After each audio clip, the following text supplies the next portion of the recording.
Good afternoon. Welcome, everyone. On behalf of the Southern Alliance for Clean Energy, I'd like to thank you for joining us today on the webinar called Farmers Adapting to New Risks in a Changing Climate.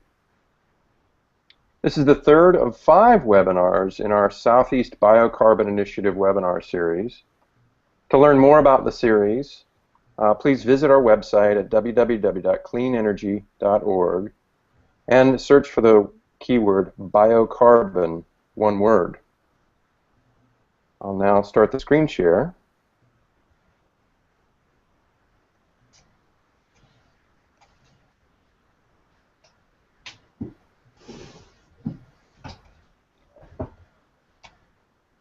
So, my name is John Bonnets, and I'm the Staff Biomass Policy Specialist for the Southern Alliance for Clean Energy. Before we get started today, a few words on how this works. The Google Plus Hangout format is quite user-friendly and self-explanatory for those watching there. To ensure sound quality, all attendees are muted through this presentation. We encourage you to please type in any questions you may have in the little box that says, "Say something," or the comments box on YouTube if you're watching through YouTube. We will answer questions at the very end of the presentations today. In addition to this live broadcast, the entire webinar will be video recorded and posted to the YouTube account called SACE Clean Energy. For those of you not familiar with the Southern Alliance for Clean Energy, we are a regional nonprofit organization focused on promoting responsible energy choices that create global warming solutions and ensure clean, safe, and healthy communities throughout the Southeast. We are a membership organization, and I would like to acknowledge and thank our members on the webinar today and encourage those of you who are not members to please join us. Now, to begin the presentations, a few words on the theme for this webinar series. Why are we discussing biocarbon? And why do we need biocarbon tools like smart bioenergy, biochar, composting, and adaptive agriculture?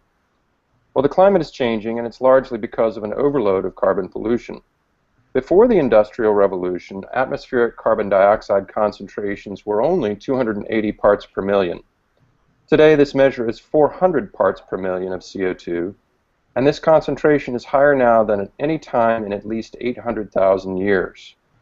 It's clear that 350 parts per million is the target to restore a, quote, safe operating space for humanity, unquote. But how do we get back to safe levels? Job number 1 is to stop adding new carbon pollution by switching from fossil fuel energy sources to clean energy like efficiency, wind power, and solar energy. But no amount of these energy sources can help remove carbon from the air and put it somewhere safe. To do this, to get back to 350 parts per million, we also need biocarbon tools. We need to ally with nature and restore healthy natural systems around the world that can remove carbon pollution from the air and store it in trees, plants, and soils. And this webinar series is exploring the co-benefits, including stronger local economies, healthier people, more productive and resilient agriculture, and a healthier natural environment. Now, let's move on to the introductions. Our first speaker is Dr. Stephen McNulty. Steve is a USDA ecologist and director of the Southeast Regional Climate Hub, abbreviated as SEARCH. Since receiving his PhD in natural resources from the University of New Hampshire 23 years ago, he has studied climate change and its impacts on southern forests and ecosystems with the USDA Forest Service. He's published numerous peer-reviewed papers on these subjects. His area of specialty is broad-scale integrated analysis and assessment. So, Steve describes the SEARCH mission as pure brain candy. Our second speaker, Dr. Laura Lennick, is a professor at Warren Wilson College and author of a soon-to-be-published book called Resilient Agriculture: Cultivating Food Systems for a Changing Climate.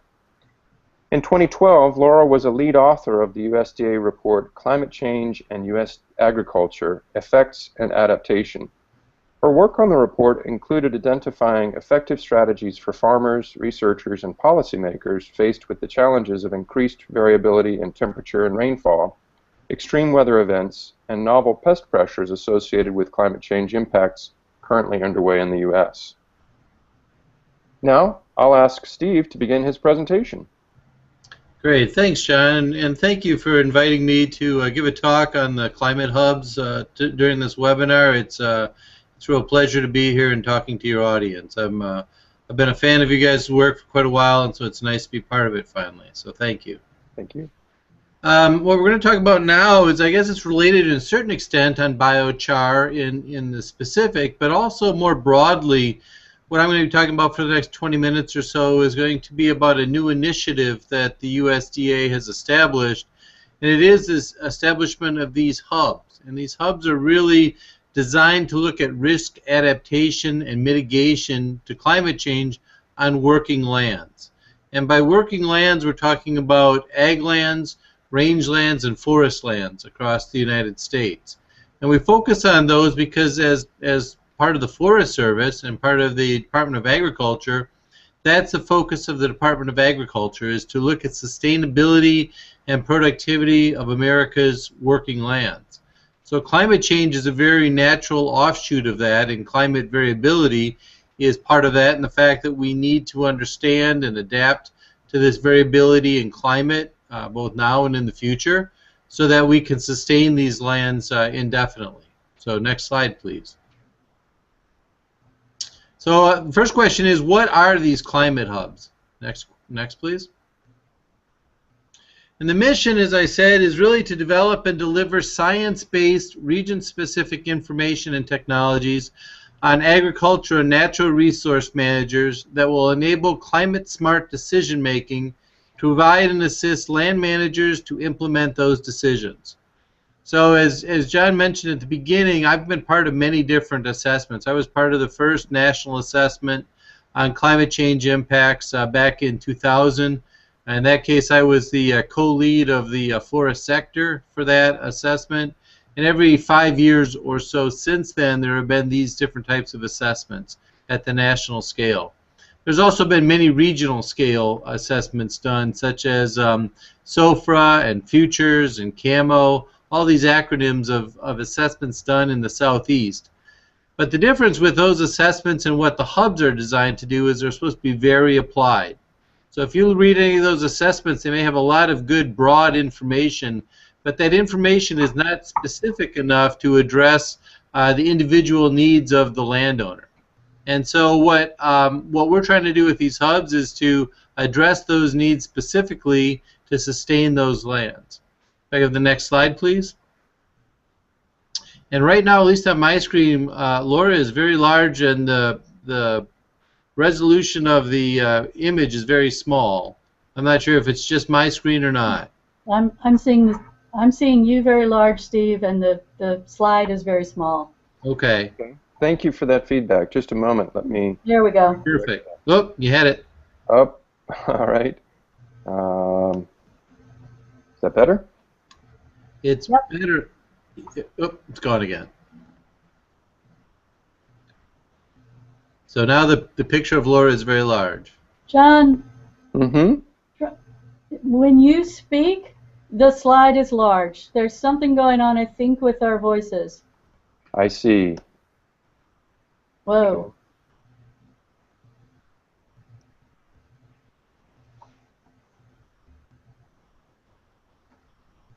Now I have a picture of you on the screen, John, small.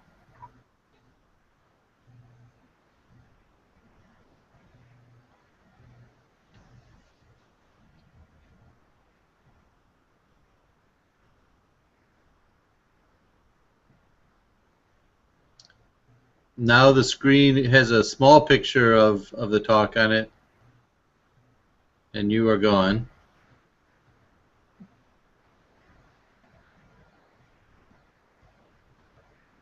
Well, why don't I just continue on with what I'm going to say, and we'll try to figure this out as we go along. And so the hubs are really designed to focus much more on the application of known science than to really look at basic science itself. So since the year 1991, when Congress first initiated the Global Change Research Act, we've been studying climate change and its impacts. And every year we spend a little less than $2 billion with a B on climate change research. Now, a lot of that goes into satellite technology and other areas, so the amount that actually goes into biological study per se is a fraction of that. But even so, we've been studying climate change now for 20 years, and we've made some really significant advances in understanding both climate change itself and also in the adaptation and mitigation possibilities that we have to begin to cope with climate change.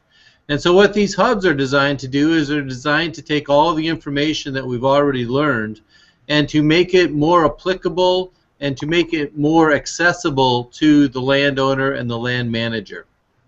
So right now, John, I'm seeing something. It's not in display mode. It looks like it's in review mode.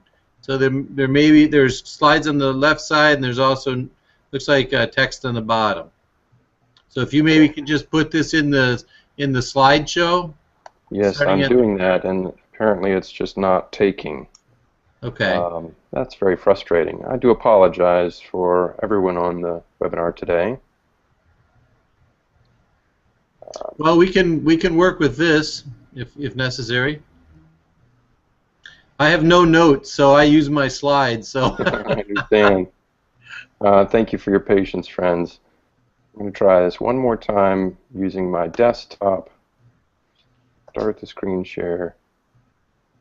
Move to PowerPoint. And that is in full screen on my screen, but not on yours. That looks fine. If we can, we had it for a second. Is that better now? Yes, it is. I'm afraid to talk now, but there's definitely something going on when Steve speaks. The scene changes. Okay, I do have my screen blue box, but let me ask the two of you to move your cursor to the top, and there is a little icon of a video camera. Click on that to X out the video. That will cancel the video feed from both of your screens, and I think that will address the problem. I don't see a video camera. Okay. You're floating your cursor up near the top of the black box. Okay, got it. So it's just a camera icon? No, yeah, or it's a camera with a line through it. Right next to a mic with a line through it. And it's on the left-hand side? Oh, here we go. Got it. It's the top. Okay. Steve, I'm there. I can see the slide now. It seems to be stable. All right, please proceed. I do apologize. Not a problem. So I'm gonna go a little bit faster through this just to get us back on track a little bit here. So the hubs basically are designed to have three major components. One is a technical and program support, and that will be more along the line of basic science. But then we'll also be responsible for doing some assessments and forecasts the way we've traditionally done it in the past with these national and regional assessments. But the main portion of the hub is going to be through outreach and education. And this is going to be in working with extension agents and federal agents that provide information and tools to landowners who wish to have that. This is a non-mandatory program, but it's designed to provide information on climate change and climate variability impacts and what types of tools that the landowner can apply directly to their crop in their area to address these issues. Next slide, please. So where are the hubs located? Next slide, please. Right now there are a total of 7 hubs. They're located across the United States as it shows on this map. I'm responsible for the Southeast hub, which basically goes from Louisiana and Arkansas east and from Kentucky and Virginia southward. I'm also in charge of the sub-hub, which is in Puerto Rico, and there is a separate director for that sub-hub, which is Bill Gould. And so we decided that the Puerto Rico area had such unique issues down there that we would make it a sub-hub of the Southeastern hub. So there's actually a separate director for that region. Next, please. Okay, so specifically within the Southeastern Climate Hub, or as we call it, SEARCH. Next, please. We have partnered with folks all over the Southeast United States, both state, federal, and non-government organizations. This is from the original proposal that we had with the locations of the individuals and institutions that had partnered with the hub back in August of last year. Since then, we've greatly expanded this outreach. But the idea is that even though we're located here in Raleigh as the headquarters of the hub, it's really supposed to be distributed across the entire Southeast. Next, please. So why is there this need for the search? And I've talked about this a bit already, so I'll go through this quickly. Next, please. The first is climate change. You know, this is a divisive issue, not only in the country, but maybe particularly in the Southeast United States. Next, please. And who to believe, if we can put both of those up there. In a recent study, a survey by Lindsay Abrams, it was 99.99% of the papers that were published state that man-made climate change is real, and these were papers between the year 2011 and 2013. So it's a anthropogenic, man-made climate change is a reality that we need to deal with. So that's what the scientists are saying. However, in a recent survey through another study called PineMap, which is a federally instituted study, a $20 million 5-year study designed to increase productivity in the Southeast. Of that survey done by that organization, only 10% of the Southeast foresters thought that man-made global warming was occurring. So we have this real diversity of thought on it, from what science says and what the practitioners of forestry suggest. Next, please. And so we look at these temperature anomalies going back over time and looking at, regardless of the source of the information, they all basically say that temperature is increasing. Next, please. However, if you look at a detailed map of just the Southeastern United States, and this is also going back to the 1900s, you see that the Southeast is the one part of the United States that really hasn't warmed very much. And so this is indicative of kind of the lighter colors and even the blue colors, which suggest cooling over the last 100 years in certain places. So really what we're seeing here is that in some regards both are right. If you're a southeastern forester or farmer or rancher, you really haven't experienced that heating of the country the way the rest of the country and largely the rest of the world has seen it. So that's causing some confusion. But the important thing is, next slide please. Next slide please. It really doesn't matter, because where we've seen the greatest weather-related disasters, and these are in billions of dollars, has been in the Southeast. So a lot of what we're looking at and what we're talking about in these hubs is not climate change, which is a long-term trend, but climate variability, which is the variation in climate that's occurring. And these variation in climate is really occurring in the Southeast, despite the fact that we haven't really seen a trend in climate in the Southeast. So in Texas, they've seen between 45 and 54 billion-dollar plus disaster events. And you can see the whole rest of the Southeast is likewise heavily impacted. Next, please. So the focus of the hubs, next please, based on this information, will be not on the basic research, but more on adaptive management. So as we look at this slide in front of us, on the left-hand side is traditional research, the way that we normally do research and how most of the money is focused in the federal government for looking at climate change. And that is to understand more of the impacts or more of the causes or interactions of climate change in a basic research sense. But a lot less of that information is then converted into tools that Extension can use and pass down to the land manager or landowner to use on their areas of farming or forestry or grazing. And then even less of that, and this is the purple line going back to basic research, is feedback from the researchers back to the scientists saying that we need to study these areas because we either don't understand it well enough or it's not giving us the information we need to adapt to it. On the right side of this graph is what SEARCH has proposed, and that is much more of a balanced approach. So SEARCH won't focus so much on basic research, but it'll focus more on taking that information and developing those tools, which is the orange portion, making sure we're working with Extension to get that information into the hands of the landowners, and then really focusing on making sure the landowners have access to the scientists and to the Washington office and people that can provide funding to study those issues that really need to be studied. So Search works as sort of a conduit, as a vehicle to make sure that all parts of this are equally represented. And with that, we expect to increase sustainability of these working lands. Next, please. So we coordinate with other regions and other federal groups in these climate efforts. Next, please. And this just shows some of the other groups that we're working with across the country.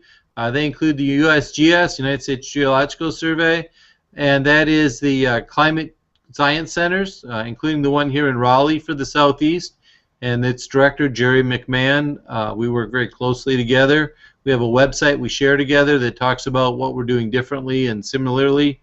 We share databases and contacts and missions so that we're maximizing the amount of benefit that we can have through these joint federal programs and minimizing the amount of waste. We also work with the Fish and Wildlife Service on landscape conservation cooperatives, and there's several of those across the Southeast that span the same range as the climate hubs. And we also work with NOAA and what they're putting together as far as the climate information to fund that.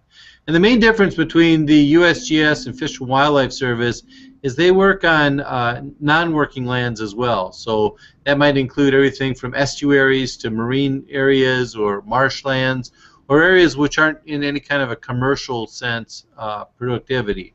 But they are, of course, important parts of the ecosystem. So we work with those. Next, please.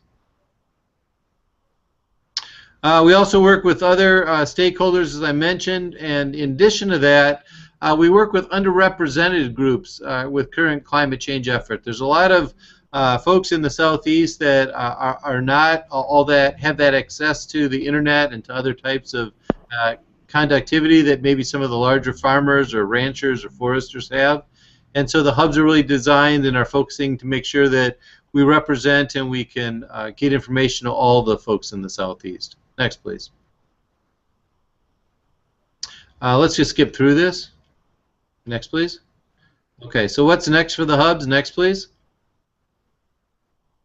So what we're going to do from July through December is we've gone through a series of 12 webinars to assess what are the needs, who are the people out there needing this information, how are they connected, what good information and tools are out there, and what is needed.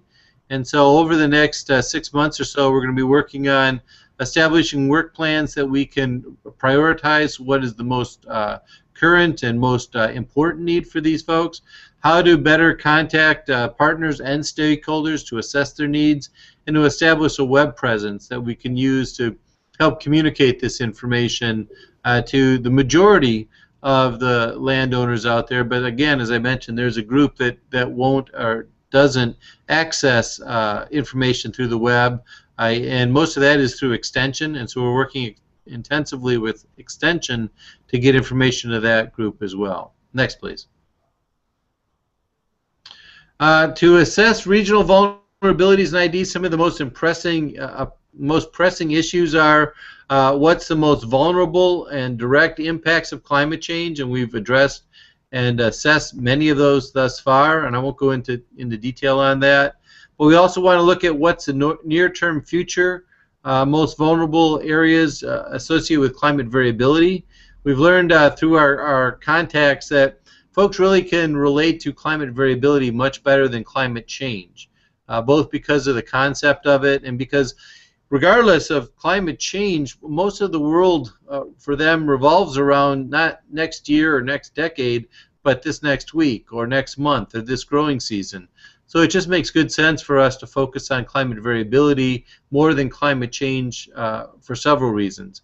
So that's what we're going to be doing in the near term for the hubs. Next, please. So what we're going to be doing is, again in the near term, is to develop useful tools of information. We're going to be listening to the feedback of the landowners and the land managers as to what they need. We're going to be connecting them and working through the existing network of extension to provide them with the latest tools and information to make their lands more sustainable to the variabilities associated with climate. And we're also going to be passing this information back up to the Washington office so that they can provide additional funding and research to address those gaps in knowledge that are currently there. Next, please. These are just some examples of the partners that are non-government partners and state-level non-federal partners, federal partners, and non-government agencies. And I've talked about that, so I'll just pass through there. Next. We do have a web presence. We have a USDA website where you can go and learn more about the hubs. We also, through the Global Forum, if you just Google Global Forum NCSU, we do have a joint non-federal site where which actually has more content in it at this point, and this is the one that we have with the climate science centers. So I'd encourage you to take a look there.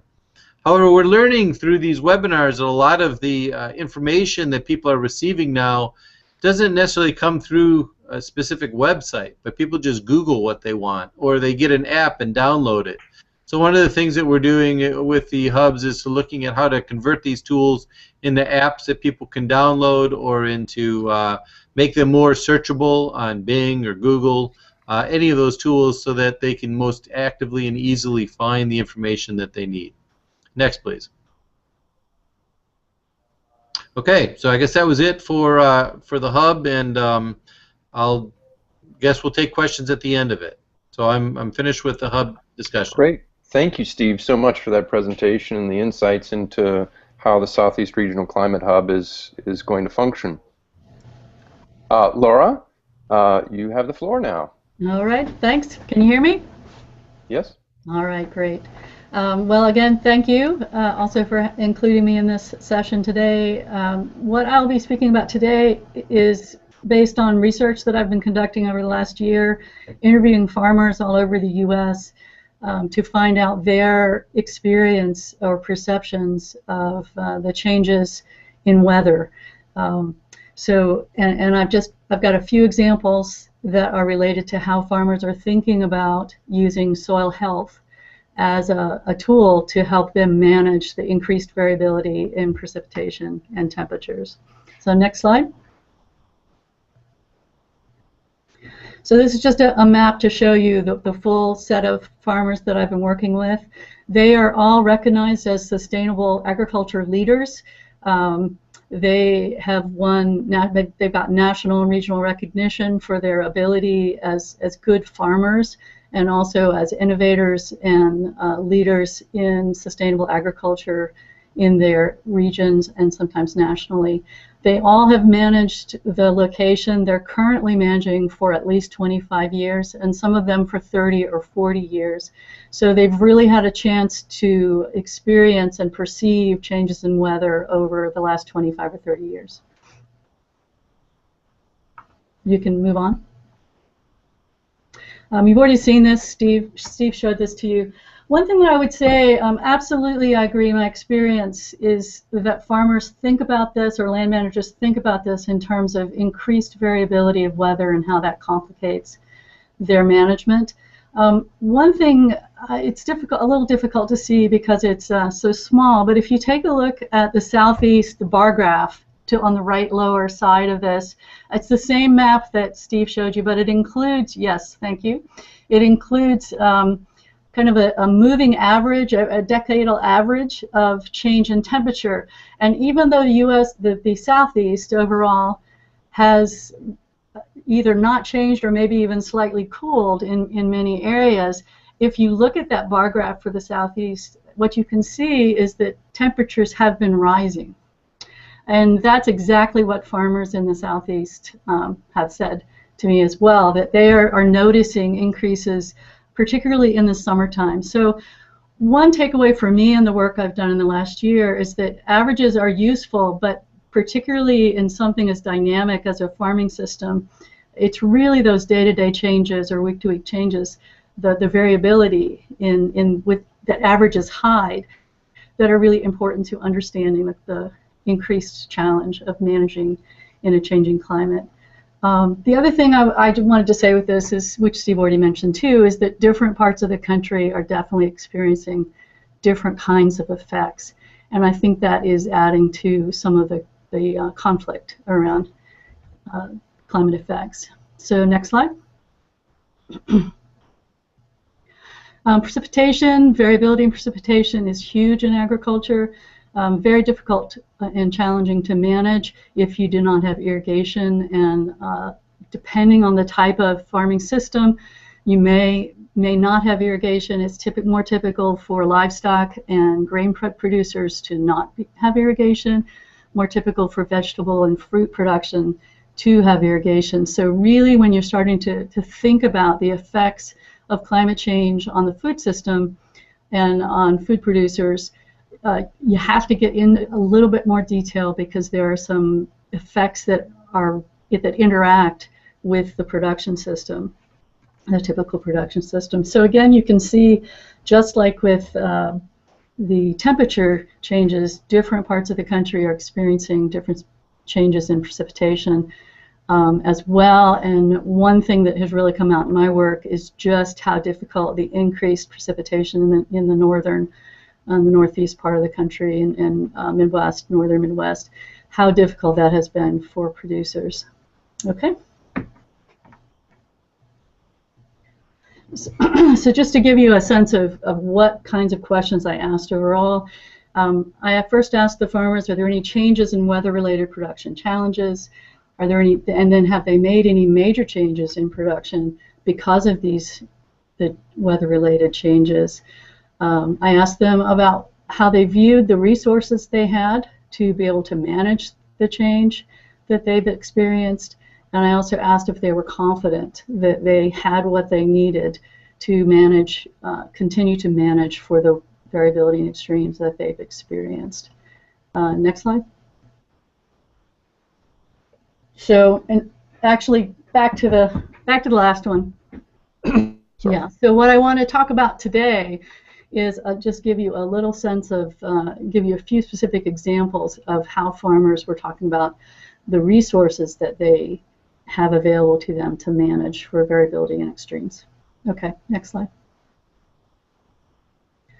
So I think what's come from my work, and again, I was specifically targeting sustainable farmers because I believe that resilience in agriculture is related to ecosystem quality and ecosystem responses to disturbances caused by variability in precipitation and temperature. So these farmers, they're nationally recognized as being great sustainable farmers. They're really good ecosystem managers. So that was the rationale for choosing this particular group of farmers to work with. So two key sustainable management strategies in their view, the farmers' view, that is assisting them with managing this increased variability is first planned biodiversity and also managing for soil health.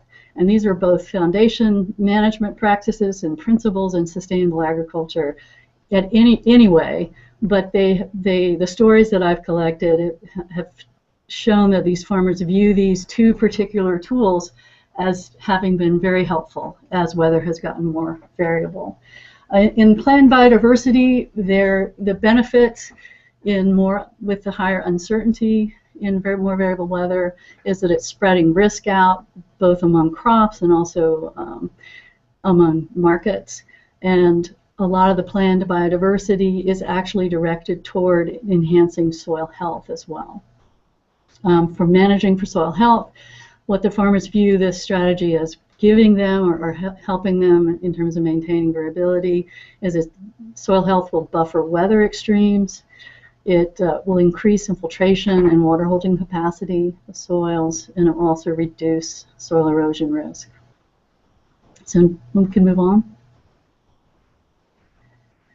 So just some more specifics about the kinds of practices that fit under these two categories of planned biodiversity and soil health.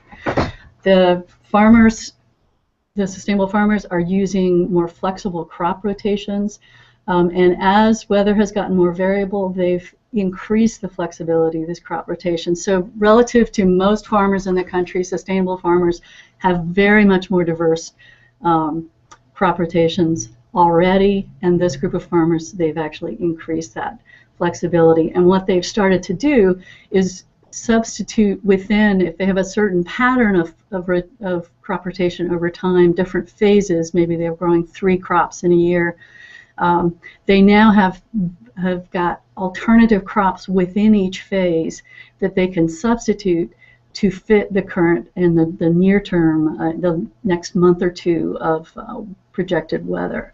So they're really starting to dial in their ability to be very nimble in managing the crop rotations. So one example is to substitute lentil for chickpea. Chickpea is more drought tolerant and also has much deeper roots. So when a farmer gets to that point in their crop rotation, they're having to decide what they want to plant over the next, say, 2 or 3 months. They can make a substitution depending on current soil conditions and then projected weather conditions over the short term. And then barley for wheat. Barley is a more robust crop in general, and it can substitute in some systems. For wheat, they can do the same thing for the farm system, and so that's just 2 examples. So barley for wheat and lentil for chickpea. Increased crop diversity. They're also, besides changing different crop types within a rotation plan, they're really looking for more diverse cultivar types, drought resistant, cold resistant, or tolerant kinds of crops. Another level of increased biodiversity is adding food and feed grains to vegetable rotations, and there are benefits in terms of spreading risk and different kinds of risks for vegetable crops versus food and feed grain crops. Another change that's happening, and again, this is increasing biodiversity in these systems, is the multiple purpose cover crop mixes, going to these cover crop cocktails, and I'll be talking some more about that and giving you an example. And then the last big change that I'm seeing is integrating livestock into vegetable and orchard production. So again, really upping the biodiversity. So go ahead and move on. And I wanted to show these. There should be one more. Yeah, great.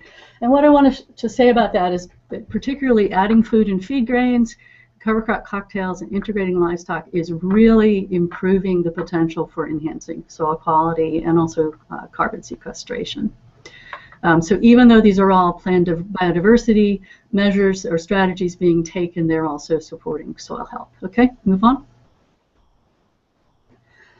Some of the specific practices that these farmers are using to improve soil health. Physical protection, for example, one farmer in the Northeast where they're really being hit by a lot more heavy rainfall, has always used plastic mulches for weed control, and he is now using plastic mulches to reduce the amount of water in the soil to allow more timely field work. So that's been a shift, even though the practice didn't change, the rationale for using it has changed with increased variability in precipitation.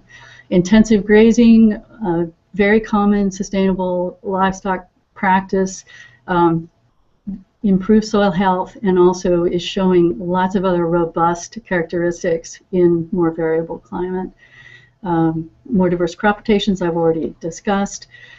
Grazing no-till, I'm going to give you an example of this in just a minute, but grazing annual forages, so moving into annual forages and maybe 3 or 4 forages within a year with flexibility in terms of what is planted through that sequence, that crop rotation sequence, is really improving these farmers' ability to be nimble and to adjust to climate conditions through an annual production cycle. And then the cover crop cocktails as well, and I'll talk about those in a minute. And then the last practice that's really upping the ability to sequester carbon and improve soil health is integrating livestock. And so now I just have three specific examples to show you how these practices are being used. So we can move on. Okay, so grazing annual forages. This is Tom Trantham. He's got Happy Cow Creamery in South Carolina. It's a Holstein dairy. He is doing intensive grazing, which involves splitting up the pastures, large pastures, into very small paddocks, and moving the herd every day through each paddock. So it's very intensive grazing. Move the cows on, they graze that day, they take down that forage, and then you move on the next day to a new paddock. What I want to show you, I know it's small, but I think you can get the idea of it if you take a look at the graph on the lower left side of the slide.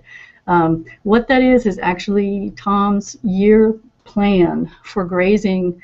In this case, it looks like 7 or 8 different annual, short season, for the most part, annual forages. So he's going in and planting, it looks like 1, 2, 3, 4, 5, 6, 7, 8. He's doing 8 plantings over that year, and he's no-tilling those annual forages into a Bermuda grass cover. So this is a no-till system, which builds soil carbon and sequesters carbon. And because he's using these different kinds of forages, short season forages, he can mix up and make changes all along the way through this year of grazing, so that he's choosing forages that are suitable or well adapted to the conditions in that part of the season. So that's, I don't think there's anything else I wanted to say about that. I think we can move on. So that's an example of really increasing biodiversity in an annual foraging system. It's a no-till system. And let's move on to the grazing cover crop cocktails. So this example here is Gabe Brown. He's got Brown's Ranch in Bismarck, North Dakota. And he has really been in the forefront, or been recognized as being in the forefront of this idea of cover crop cocktails. Cover crops are crops that are grown not for sale, but for their other benefits to the cropping system. Gabe is managing 5,000 acres out in North Dakota. He produces feed grains, cattle, sheep, poultry, and pork. He has got a zero-till, very, very diverse crop rotation, something like 18 to 20 different cash crops. And those are crops that would be harvested for sale, as well as 7 to 20 different species of cover crops. So again, this is an example of just hyper biodiversity on this farm. An example of one of his cover crop cocktails, and they're typically named based on the season they grow and how many different species are in them. So this would be an 8-way warm season cover crop. Would be millet, sudac, soybeans, cowpeas, sunflowers, sun hemp, radishes, and turnips. And you have a picture in the top right-hand corner of the slide of that particular cover crop. And then, so Gabe is growing these cover crops in between cash crops on his farm, and then he's grazing these cover crop cocktails, and that's the picture on the lower right. And he's doing also what's called a leader-follower grazing pattern, where he's grazing different species, so multiple species, utilizing these cover crop mixes, and then he's also getting the benefit of the biodiversity in these really diverse cover crop mixes. So Gabe is one of the few farmers that I interviewed that has actually worked very closely with researchers, and he's got good data on how these changes in management have affected his soil health. And over the last 20 years, his soil organic matter has risen from 2 to 5%, and the soil organic matter in his region in Virgin Prairie is about 7%. So that's his aim, is to get up to 7% with these practices. Infiltration rate on his soils, and again, he started out in a no-till grain situation, very compacted soils. His infiltration rate has risen from 1/2 inch an hour to 8 inches an hour during the 20 years he's been doing this. Okay, last slide. Go ahead and change, yeah. And the last example is a vegetable farmer. He's in Washington State, just outside of, just a little bit west of Seattle.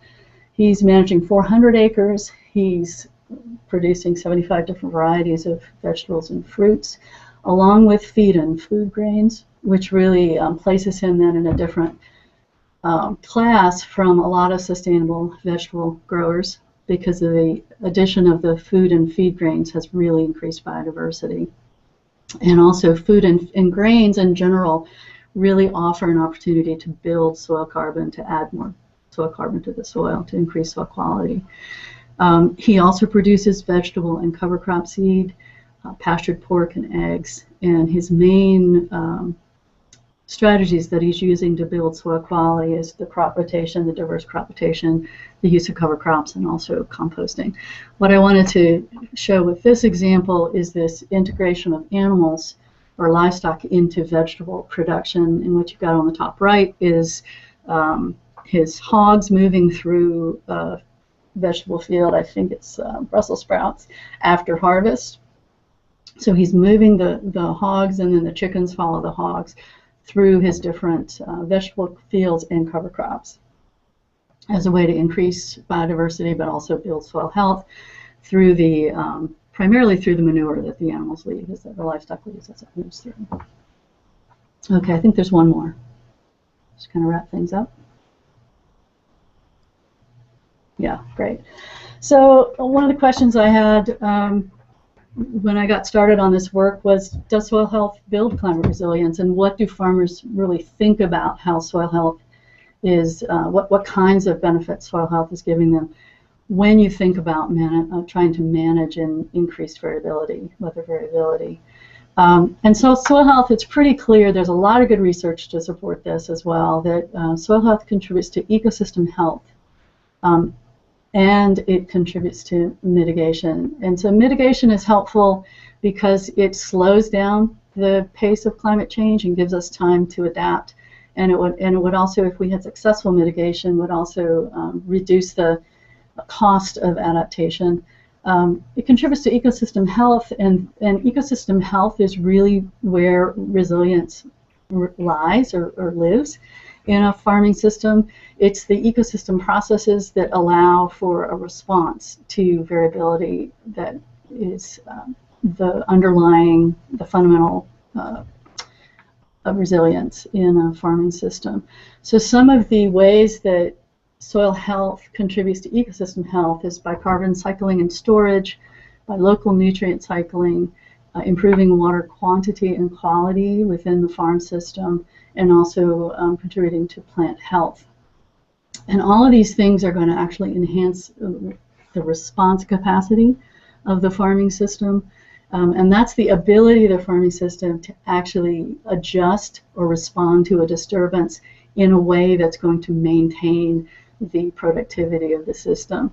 And two ways that soil health in particular does this is it buffers temperature and moisture extremes, and it also protects the suppressed pests, weeds, insects, and diseases. So it reduces the damage from pest to the farm system. And that's what I've got. Great. Excuse me. Laura, thank you so much for those examples. I am going to exit out and look to see if we have questions. I do not see any questions on the YouTube interface. Now would be a great time, folks, to submit questions either through the Google Hangout event or through the YouTube interface. Just a moment, please. And Laura, while we wait for this to come back, actually, this is Steve. I have a question for you. Okay. You know, one of I'm a neophyte when it comes to agriculture. I've been studying ecosystems for 30-some years, but agriculture is new to me, and I've seen a lot of presentations that really focus on sort of the organic and the sustainable farming practices, which are sort of it seems like the gold standard of sustainability. What do you see as the major obstacle or the major reason why some of the larger agricultural areas, you know, when you go from tens of acres up to hundreds or thousands of acres, don't try to do this. You know, more of the corporate farming, large-scale farming. You know, what's the major obstacle there that you've seen? That's a great question, and the major obstacle of it, that's a tough question. Some of the barriers for more the industrial agriculture. I think that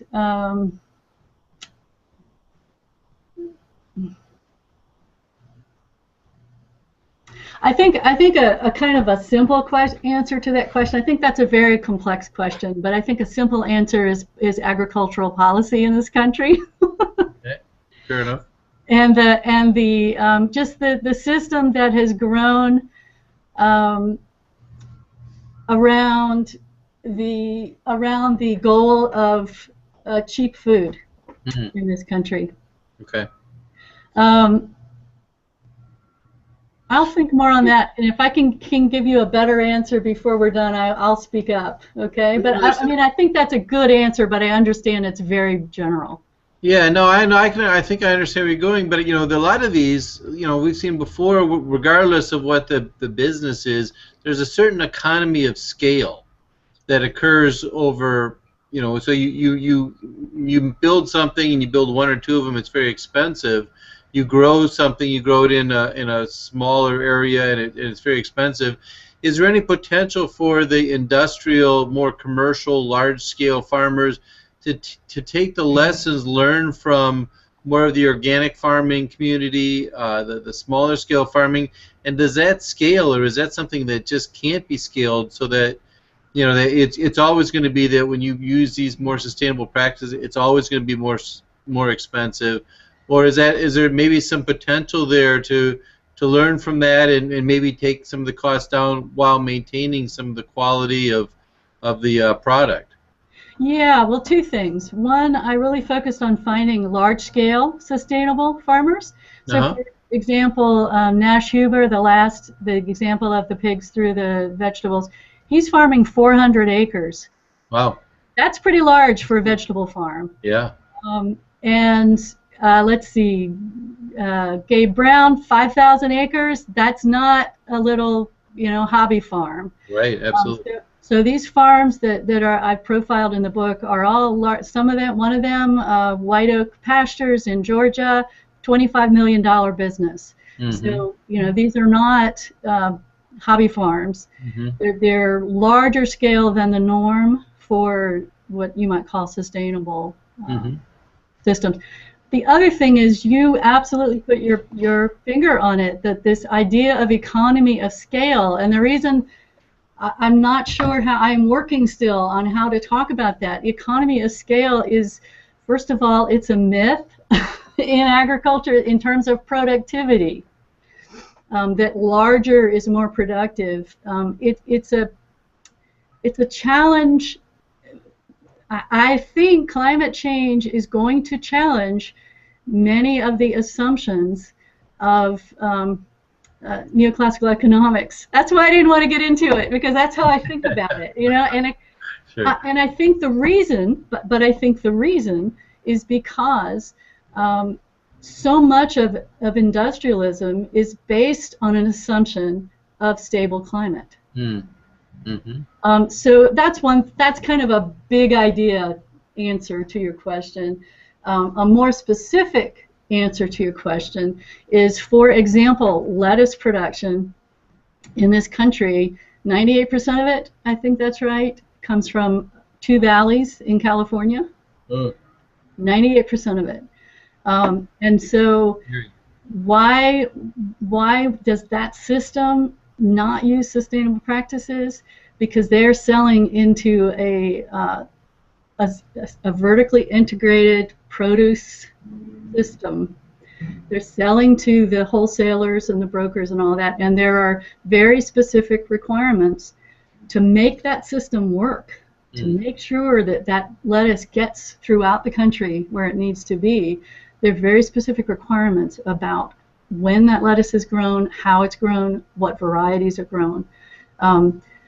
So it's a great question, Steve, and I think it's worthy of a whole nother webinar.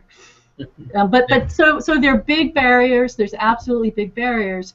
However, I think another element of this that's new in this looking at the benefits of industrial agriculture is climate change and how that's going to change the ability of this system to essentially grow, in the case of lettuce, 100% of the lettuce needs of our country in one place, and then move it all over the country.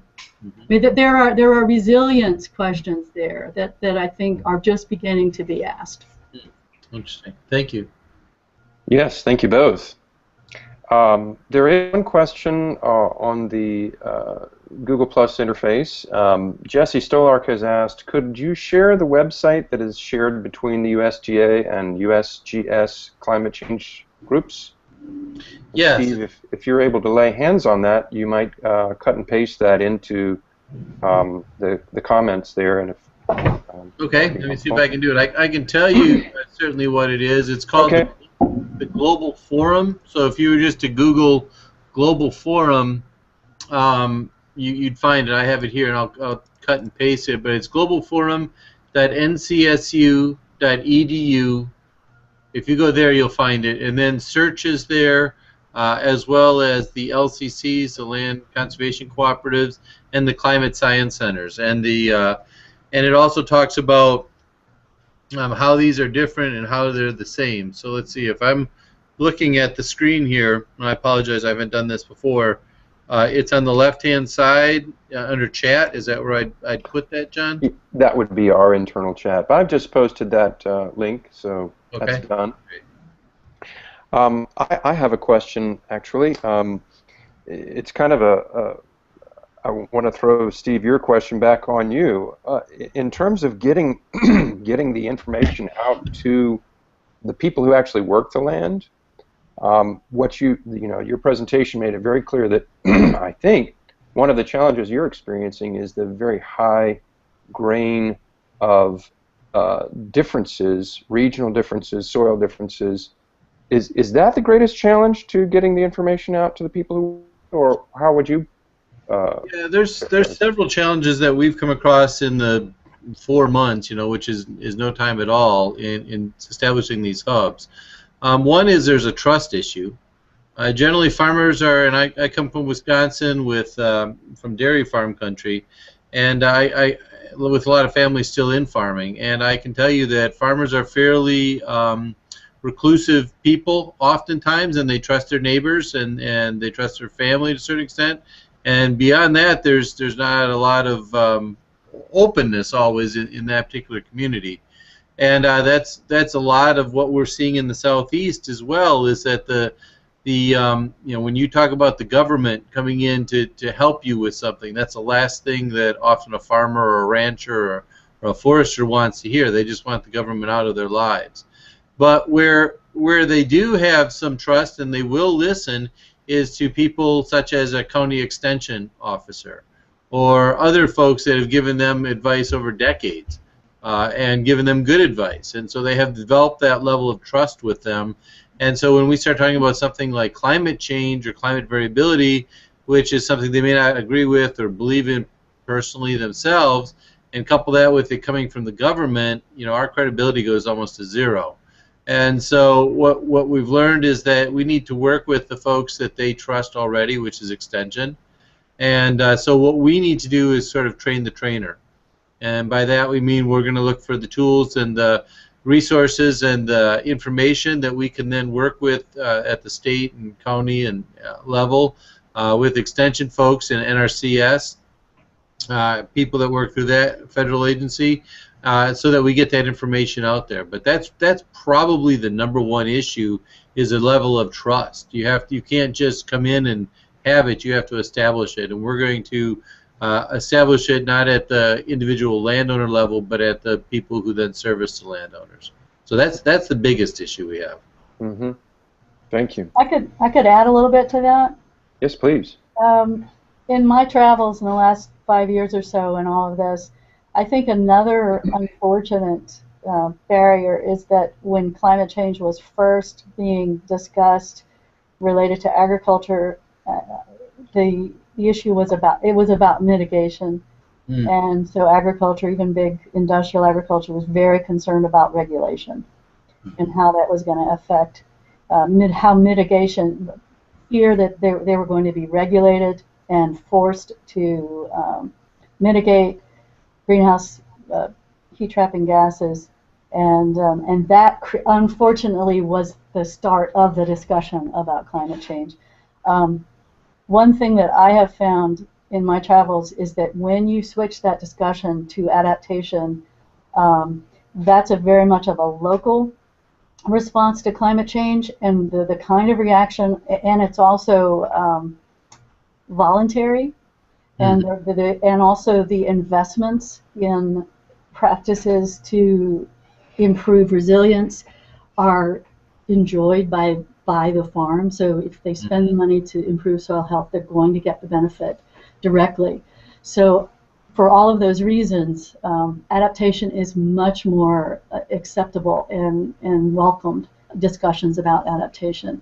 So I think that it's a different discussion to begin to discuss adaptation. And in my travels, farmers are telling me, thank you for bringing this to us, and let's finally talking about these challenges that we've faced in the last 10 to 20 years with increased variability. So that maybe adds a little bit more of a nuance to that. I completely agree with Steve that there's definitely a trust issue. Yeah, I agree. When we first had the first day, we opened up these hubs, and there was a lot of press conference and all that kind of stuff with these things. My phone was ringing off the hook with people saying, "Stay out of my garden." They were thinking that this was yet another way that the federal government's going to get in their garden and tell them what to plant or how to grow it or something. And couldn't be farther from the truth. This is all a service that's provided if people wish to have it. There's no regulatory component of this. Is not the EPA. This is the USDA. We don't regulate anything. Right. Thank you. So a couple of follow-up questions. I don't see any additional been typed in, but Laura, as I was previewing your slides yesterday, thinking about your presentation, I was curious about the two, actually maybe three livestock farmers. With corn grain prices and soy prices trending higher, are you hearing more interest in sustainable agriculture or conventional agriculture in the grass feeding practices such as Tom Trantham's Happy Cow Creamery or the White Oak Pastures of Georgia? I'm not really in a position to answer that question. I mean, I haven't talked to all farmers, all grain farmers everywhere. What I understand about the situation is that there was a spike in corn prices, and then talking to farmers who are over this last year who are growing in those regions, like in the Midwest and also the northern Great Plains, that spike evidently has calmed down a little bit. I don't really follow commodity corn and soybean prices closely, but that has calmed down a little bit, and the prices are, because so many farmers moved into corn production, and so that's maybe the pressure is off a little bit there. What I can say is that the Gabe Browns, also another farmer in the book is Gail Fuller, and there are many other farmers like them in the Midwest. There's a big interest in adding these cover crop cocktails to their grain systems to address some of the difficulties they're having managing no-till soils that have been no-tilled now for 20 years. And the only way the cover crop cocktails work is if you add the cattle back to the farm. So I would say right now all of this is a observation that I'm making that I'd be interested in looking at more closely and with a larger sample of farmers. But what it looks like to me is that the reintegration of animals into grain production is being motivated by the soil degradation created by the continuous grain, no-till continuous grain production. I know that's not really answering your question. I don't really have a good answer to your question. Mm-hmm. But it looks to me like farmers in the Midwest are beginning to look at reintegrating livestock, and I say reintegrating because just 50 years ago, most of these grain farms had livestock as well. So this no-till continuous corn and soybeans is relatively new, even though it feels like the norm now in this country. Very interesting information. So on the subject of the cover crops being produced, I noted that you emphasized that a cover crop by definition is a crop that's produced not for sale but for other purposes. When touring Tom Trantham's Happy Cow Dairy, when he, using the 12 April system, I recall him sharing with me his belief that we need to give back to the earth and back to creation, and so that was a strong motivation for his activities, and certainly one other than a crop for sale. Is that something that either one of you speakers has observed, or are you thinking about perhaps a faith approach to getting this information out? Yeah, in a broader sense, we have in the Forest Service for quite a while now. There's been several, here in the Southeast, it is the Bible Belt, and several different denominations have come forward, and I've spoke with over the years about this, either its dominion over the earth or its sustainability of these lands from a land stewardship standpoint. And there is a concern about that, and there is the desire to do something about that. And in my experience, I've seen some real changes from some of the religious groups looking at the whole issue of climate change. There's a real, I guess you could say that it's a polarizing issue, because there are groups, and I hear this as well, saying that there's no way that humans could ever do anything to impact the environment. That's beyond our capability. And then there's another group saying, well, we've obviously impacted the environment, and we need to make sure that we take better care of the environment. But regardless, I think it does stimulate discussion, and in many cases, I think that it does serve as an added motivator for individuals to do something about this. I didn't talk specifically with farmers about that aspect of why they have chosen to use sustainable agriculture practices. What I can say that is, in general, there is a very, if not religious, spiritual element to working with the land and being stewards of the land in sustainable agriculture among the principles, and also the sense of having responsibility for the community and the health and well-being of the community within which you operate as a sustainable farmer. I mean, all of that is certainly there. And yes, I've been to Tom's farm many times. His original motivation, however, was to save money. I mean, his original motivation was to find a way to be able to produce milk profitably. And I'm not saying that the religious motivation may not have been there as well for him, but I guess what I don't want folks listening to leave with the idea that that was his motivation, and it's not a profitable system. In fact, it's incredibly profitable, and much more so than the traditional conventional dairy, Tom's 12 April system. And the milk is much higher quality, and the animals are much healthier, so there are all sorts of benefits to going to grazing systems.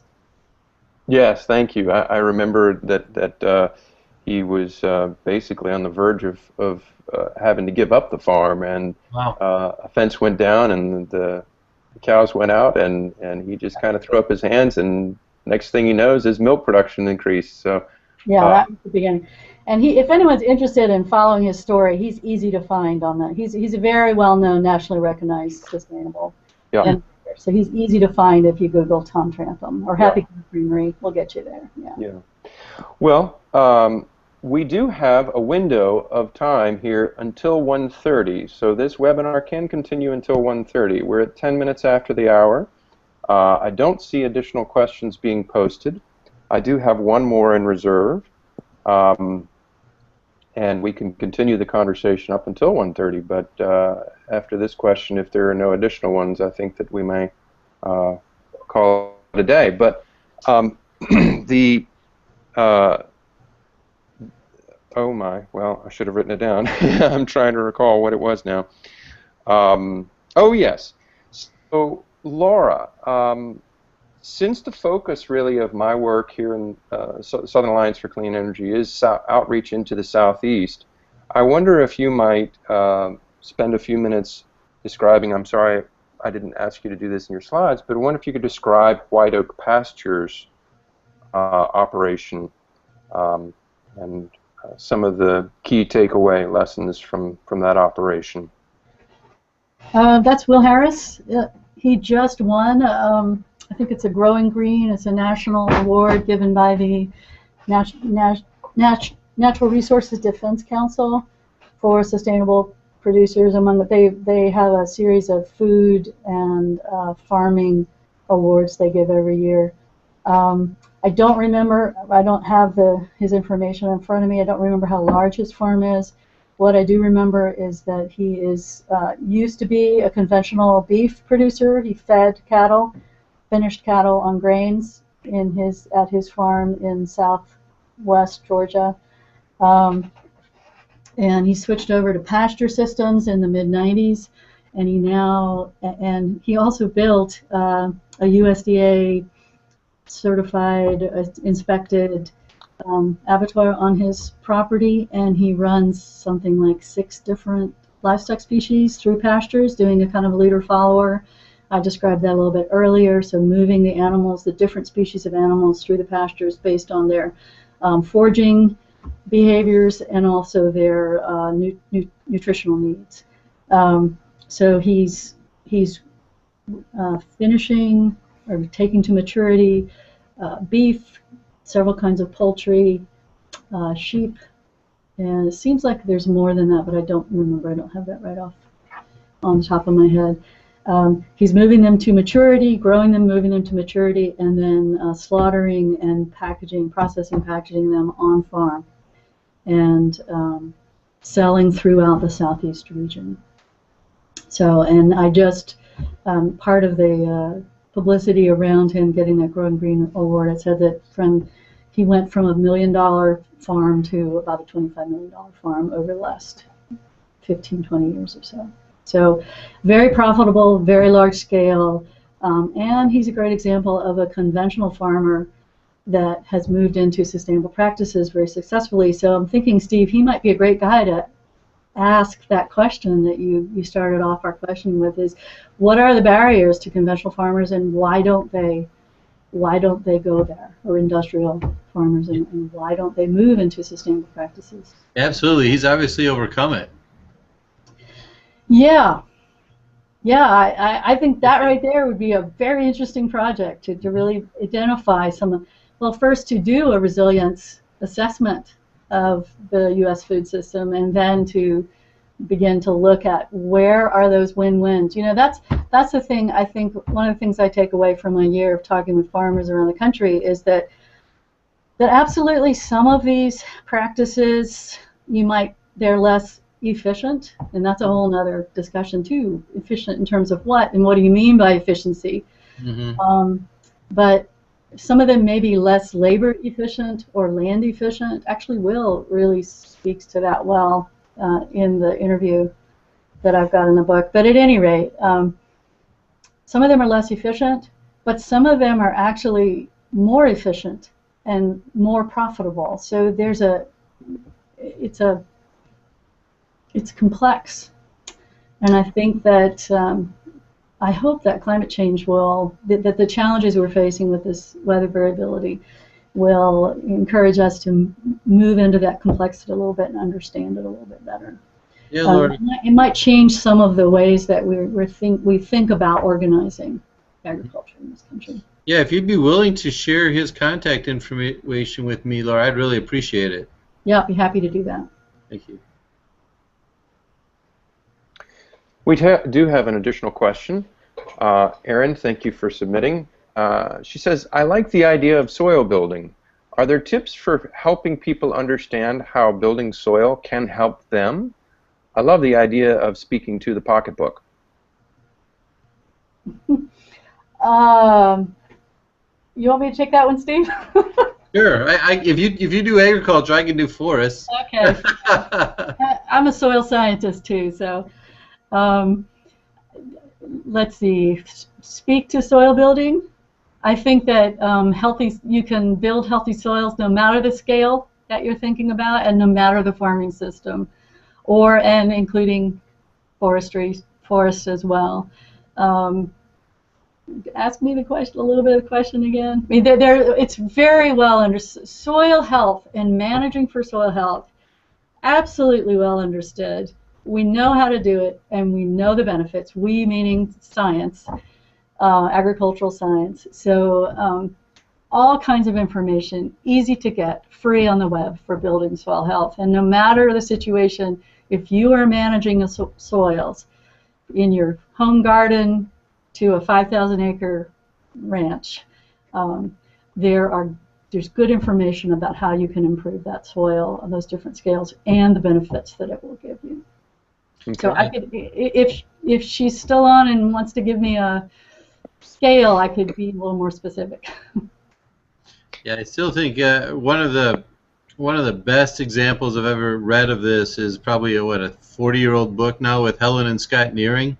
Yeah. This is an example back up in Maine, where they would go up there, and these were folks that would take out these completely played out Maine soils. These were areas that had been in farming that never should have been in farming to begin with, but were for 100, 150 years until there was absolutely nothing left of these soils. I mean, they were just as sterile as beach sand, but not as tillable.